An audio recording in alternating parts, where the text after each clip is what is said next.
नमस्कार दोस्तों, मेरा नाम है डॉक्टर अमन। मैं हमेशा आपको डिसेबिलिटी के बारे में जानकारी देती रहती हूँ, उसके मोटिवेशन देती रहती हूँ।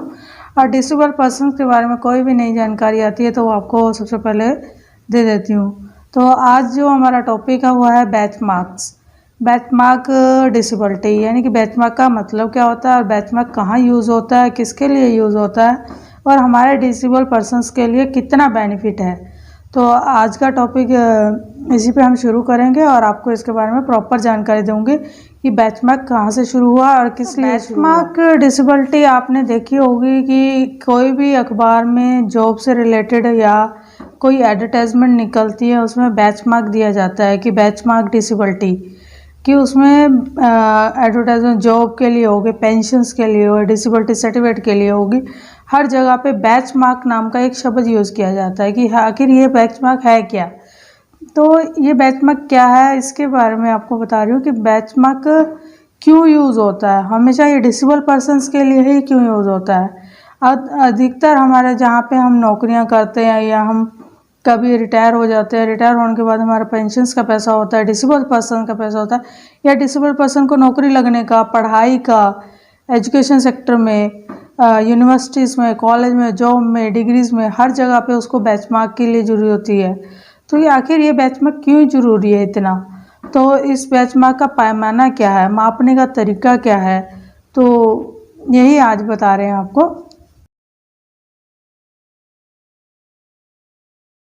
का जो जिक्र हुआ था 2016 एक्ट आया था, जो RPWD एक्ट में भी इसका जिक्र हो रखा है बैच मार्क का। दोस्तों जैसे कि DABT डिपार्टमेंट है, डिपार्टमेंट ऑफ डिसेबिलिटी ट्रेनिंग के बारे में, उसमें भी बैच मार्क का जिक्र होता है कि हर जगह पे बैच मार्क का जिक्र होता है।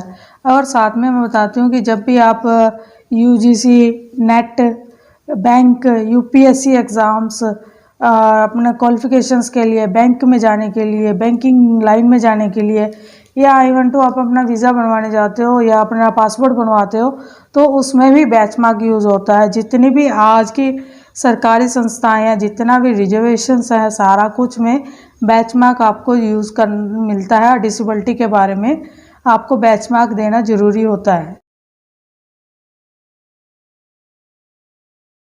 तो आप सोच रहे होगे आखिर ये बैच मार्क है क्या और किस बारे में हम बात कर रहे हैं, और बहुत सारे लोग इस बारे में जानते भी नहीं है, जबकि उनके आसपास के एनवायरनमेंट में बैच मार्क यूज़ होता है और इसी के ज़रिए वो सारे बेनिफिट लेते हैं, सरकारी सुविधाएं लेते हैं। लेकिन जो हमारे आसपास के लोग हैं बैच मार्क के बारे में बिल्कुल भी नहीं जानते हैं। तो आज इसी का टॉपिक है। तो आपको बता रही थी कि बैच मार्क है क्या। बैच मार्क एक ऐसा मापदंड है जिसमें डिसेबिलिटी को मापा जाता है। बैच मार्क में किसी व्यक्ति को कम से कम 40% डिसेबिलिटी का होना जरूरी माना जाता है। भारत सरकार अधिनियम के अनुसार जो 2016 में पास हुआ था, RPW एक्ट में भी इसका जिक्र हुआ, और जो शुरू से चलता आ रहा है उसमें बैच मार्क कंपलसरी रखा गया कि डिसेबल पर्सन को अगर कोई सरकारी सुविधा का बेनिफिट लेना है या रिजर्वेशन लेना है, रजिस्ट्रेशन लेना है, तो कम से कम उसकी डिसेबिलिटी 40% होनी चाहिए, यानी कि उसके डिसेबिलिटी में 40% लिखा होना चाहिए। और डिसेबिलिटी 40% से ऊपर होगी तो चलती है, नीचे होती है तो वो उसको सरकारी सुविधाएं नहीं मिलती हैं। तो इस बारे में आपको जानकारी दे रही थी। तो जो विकलांगता है या डिसेबिलिटी को मापने का कोई एक मापदंड नहीं है, जिसकी वजह से कई बार क्या होता है कि कई पर्सन को 35% या 35%, 38% डिसेबिलिटी सर्टिफिकेट दे दिया जाता है। तो लेकिन इसका ये मतलब नहीं है कि उनकी जो डिसेबिलिटी है वो उतनी ही है, क्योंकि मापदंड अलग अलग होते हैं। सोशल एक्टिविटीज़ अलग होती हैं, जनरल एक्टिविटीज़ अलग होती है, प्रोफेशनल अलग होती है, स्टडी लेवल अलग होता है, कैपेसिटी अलग होती है। तो इन सबको मापदंड में मेडिकल बोर्ड के द्वारा विभिन्न डॉक्टरों के ज़रिए मापा जाता है, जिसमें उनकी डिसेबिलिटी एक निर्धारित मापदंड के ज़रिए डिसाइड की जाती है कि इस बंदे को कितनी डिसेबिलिटी है और कितना इसका मापदंड है। तो जिस प्रकार से अगर किसी व्यक्ति को 35% है या 25% है या 40% है, 40% से नीचे वाली जितनी भी डिसेबिलिटीज़ होंगी 2016 के अंडर जो RPW एक्ट के अंडर जो डिसेबिलिटीज़ आई थी 21 डिसेबिलिटी के अकॉर्डिंग, अगर वो 40% से नीचे है तो उसको सरकारी रिजर्वेशन या सरकारी रजिस्ट्रेशन सुविधाएं नहीं मिल पाएंगी। ये सुविधाएं सिर्फ उन लोगों को मिलेंगी जिनकी 40% डिसेबिलिटी है। इसी 40% डिसेबिलिटी को बेंचमार्क में गिना जाता है। बेंचमार्क्स दोस्तों जो दिया जाता है मेडिकल बोर्ड के जरिए दिया जाता है, सिविल सर्जन डिपार्टमेंट्स की तरफ से देते हैं, मेडिकल बोर्ड्स हैं, मेडिकल डिपार्टमेंट्स हैं और विभिन्न व्यक्तिगत मापदंड होते हैं जिनके ज़रिए ये इशू किया जाता है सर्टिफिकेट में 40% डिसेबिलिटी।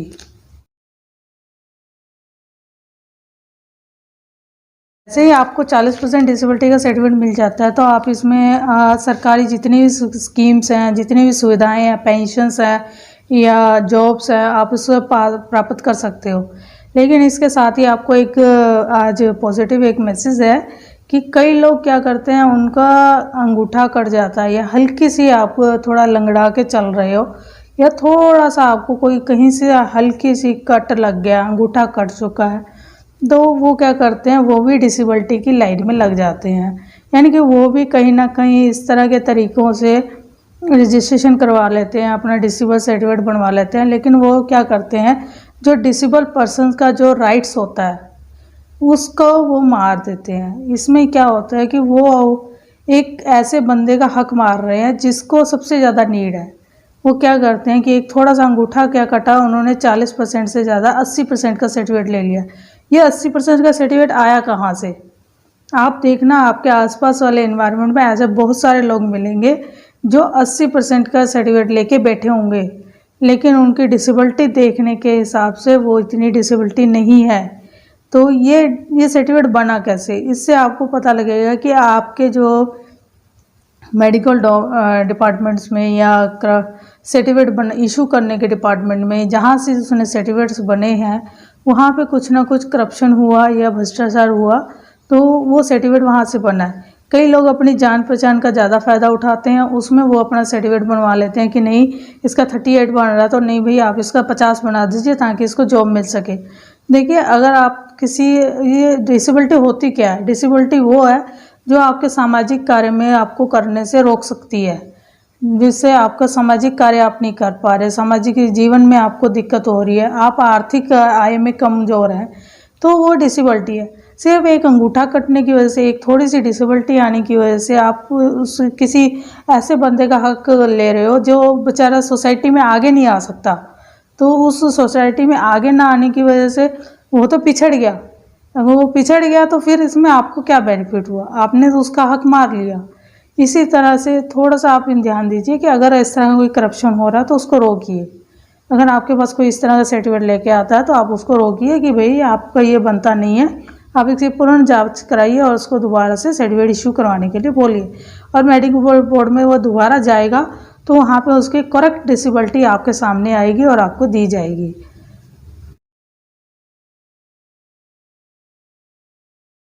मैंने आपको बताया कि बेंचमार्क क्या होता है और बेंचमार्क के बेनिफिट क्या होते हैं और बेंचमार्क से आप क्या क्या बेनिफिट ले सकते हो। आप अपनी जॉब, पेंशन्स वगैरह सब में, स्टडी में भी बेनिफिट ले सकते हो।